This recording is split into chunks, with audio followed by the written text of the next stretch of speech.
I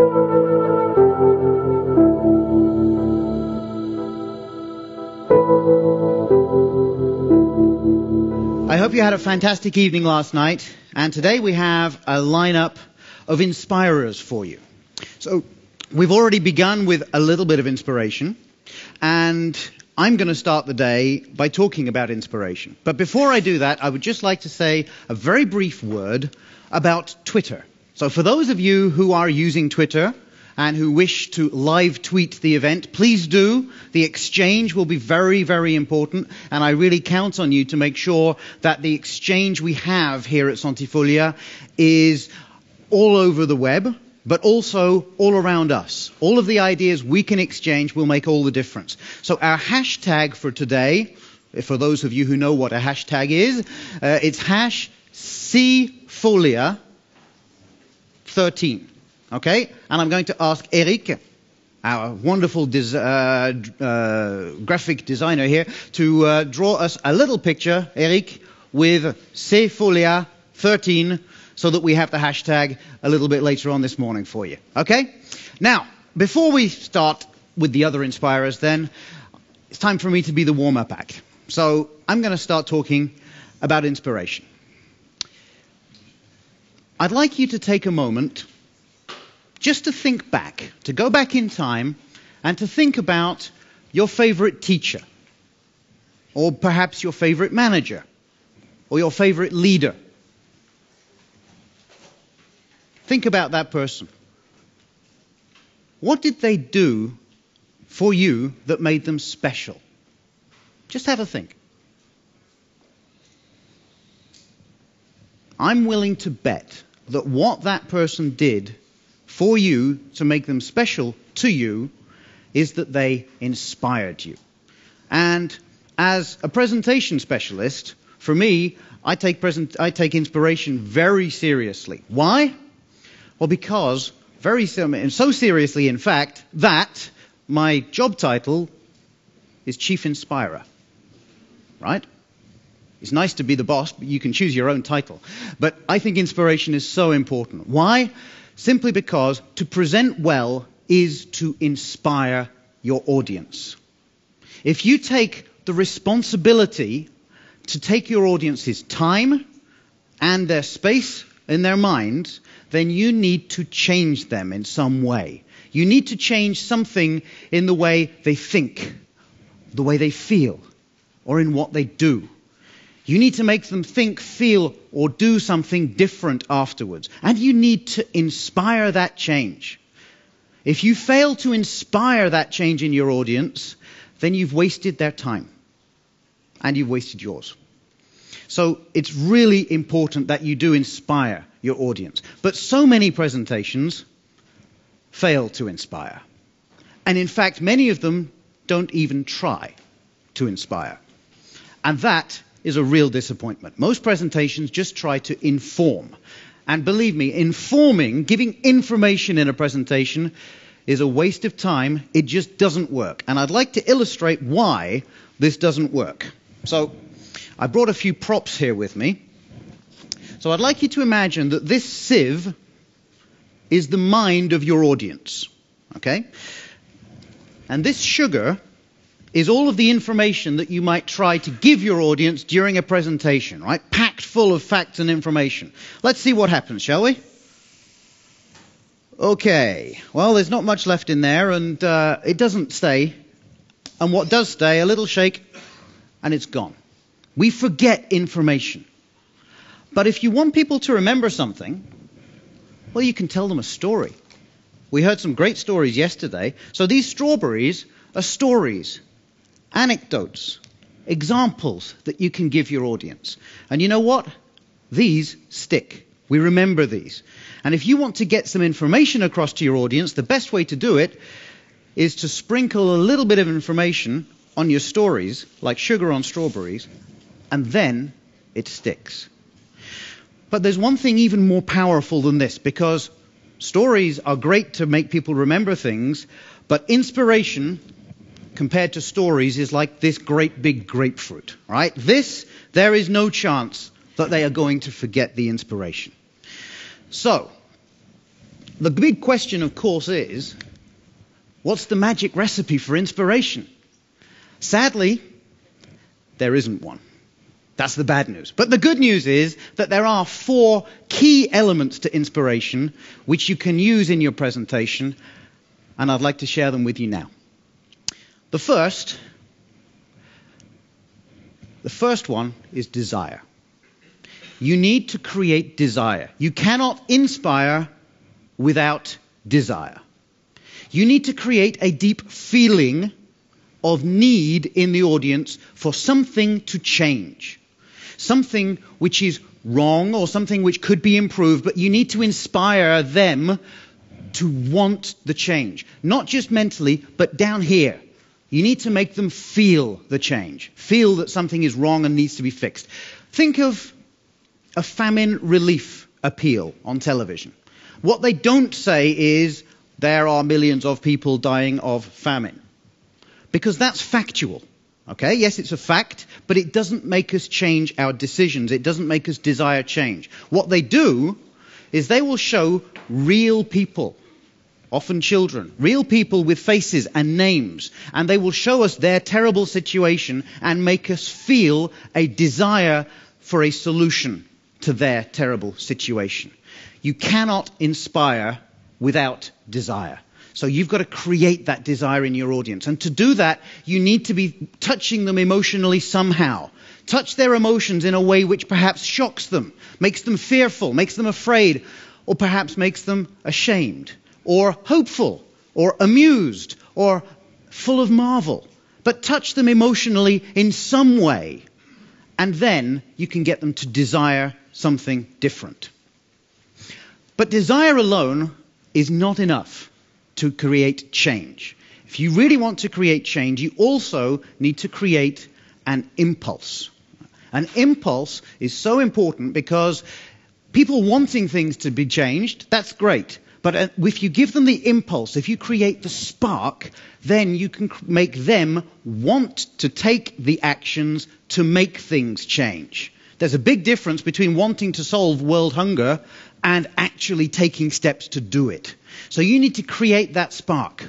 You need to show them an action that they can take, make them want to do it, and create a sense of urgency to do it. There's no point asking them to do something that they do not have the power to do. So you need to show them a small step, something they can do, make it clear to them that they can do it, and make them want to do it now. That's creating the spark. And if you create the spark, they will light the fire. Now, I'd like to show you at this point an example. This is an example from my friends at the Rainforest Alliance. They created a short video which illustrates the need, the desire to fix something, and the impulse, the spark that incites them to do something. Let's take a look. You are a good person. You spend time with your family. You work out at the gym. Come on, push, let's go. You conserve water while showering. You like nice clothes. You give to charity. You recycle. You drive a Prius, but you use your bike when you can. You enjoy the occasional distraction at work. You always send a card on Mother's Day. Always. But there's a part of you that tells yourself that you're not so good, that you could be doing more, that the world is falling apart at the seams and all you've been doing is yoga. One day you see that the rainforest is being destroyed at a staggering rate of 32 million acres a year. That's the equivalent of one football field every 78 seconds. You feel bad, angry, guilty. You've been apathetic for too long. You want to do something about it. You must do something about it.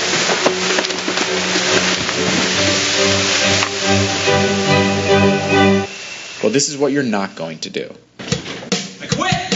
You're not going to quit your job, leave your family, get on the next flight to Nicaragua, take a bus to the edge of the jungle, then hoof it across channels, lakes, and streams on a quest to the very heart of the rainforest. Take me to the heart of the rainforest. You're getting closer. You're almost there. You're not going to ingratiate yourself with local tribesmen, go to great lengths to earn their respect and trust. Nope. No. It's right around now you realize you're living out the ultimate gringo fantasy of becoming an honorary native and leading the resistant forces, like Lawrence of Arabia or that guy from Avatar. It's a cliche, but screw it. If they can do it, so can you. I'm gonna save you! Guy comes over here, I'm gonna do this, I'm gonna pull a zap thing, that's right through him, right over here. You're not going to coordinate and occupy the rainforest movement. Realize it's hopeless, summon the power of the gods. Resort to violence, lead a revolution against the deforesters and their multinational employers in an apocalyptic once-and-for-all battle to save humanity, only to awaken 2 days later in an El Salvadorian hospital with 2 toes missing on your left foot. Endure further humiliation. I wanna go home. Hobble out of Central America, Up through Mexico, across the Sierra Madre, where you break down, have your first cigarette in 4 years, accidentally start a wildfire, killing off what's left of the endangered species that once served as your occupational distraction. Finally make it back home, only to find you've been replaced at work by a guy named TJ, and that things at home aren't what they used to be.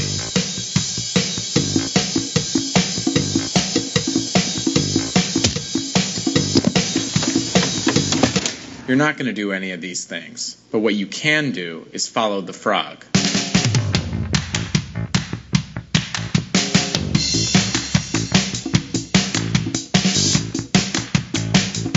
Buying Rainforest Alliance certified products ensures the future of our rainforests. So that you don't have to do the things you shouldn't do anyway.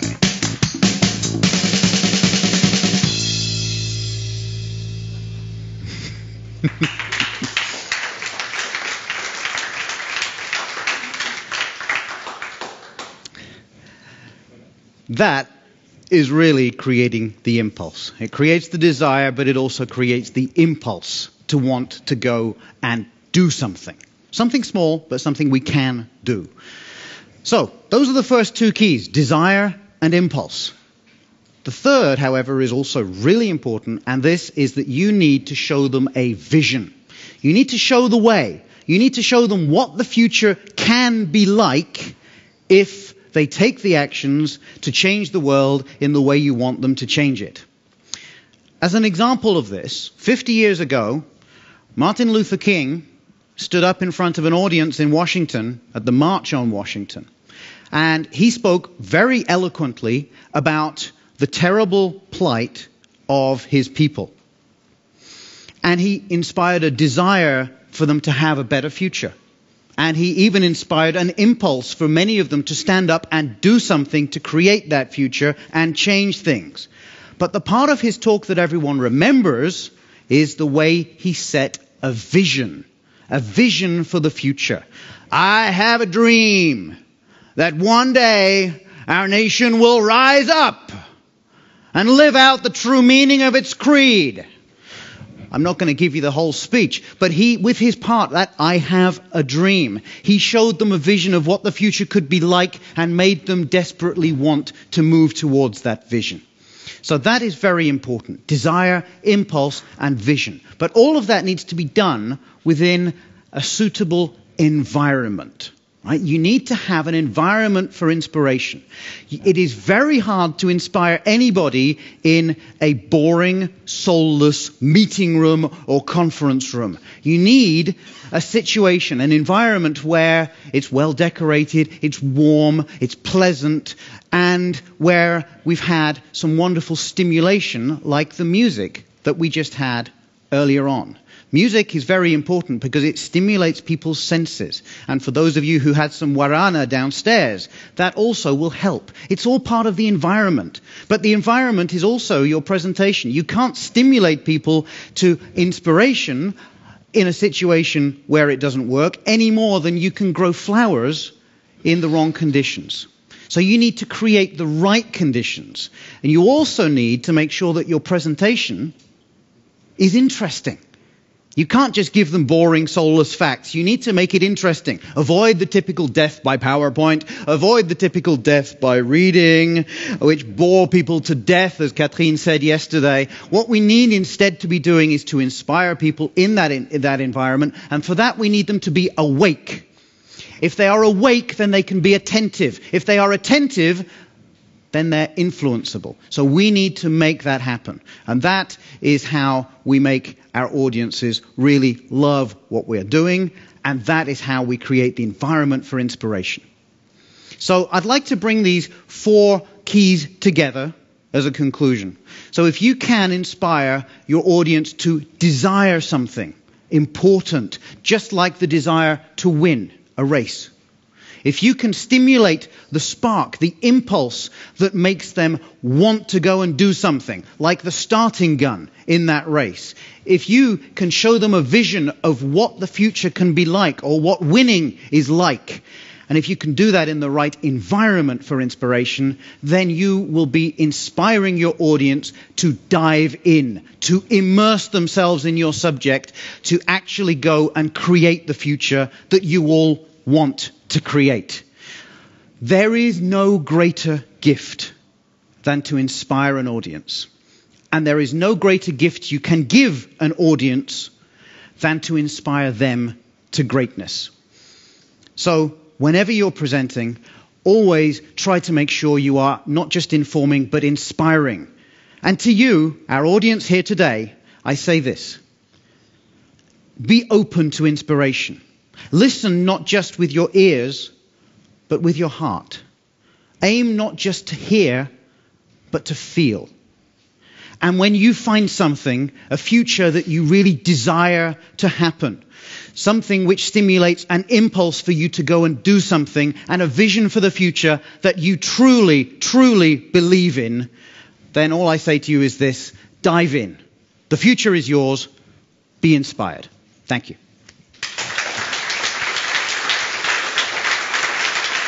Thank you.